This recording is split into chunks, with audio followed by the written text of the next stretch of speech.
মকৰাই নিজৰ চিকাৰবোৰক জালত ফচাবৰ বাবে জাল বনায়। সৰু সৰু পতংগ এই জালত সহজতে ফচি যায়।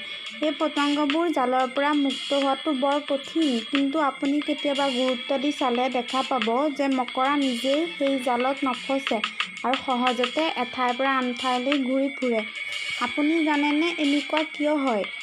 মকৰাৰ গোটেই জালখন লাগি ধৰা, অৰ্থাৎ আঠাটো নাথাকে।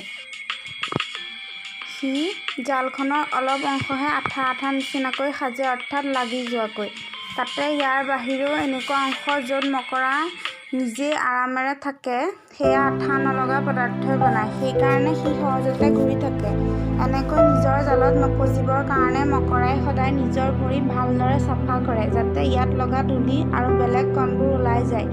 কিছুমান বৈজ্ঞানিকে মানে যে মকৰাৰ ভৰি তেলীয়া হয়, সেইকাৰণে সি জালত নফচে আৰু ঘূৰি ফুৰে। কিন্তু সত্য এইটো যে মকৰাত অইল গ্লেণ্ডছ নাথাকে। আকৌ কিছুমান বৈজ্ঞানিকে ইয়াৰ কাৰণ মকৰাৰ ভৰিত লাগি থকা চুলিবিলাকে আঠাটোৰো কোনো প্ৰভাৱ নপৰে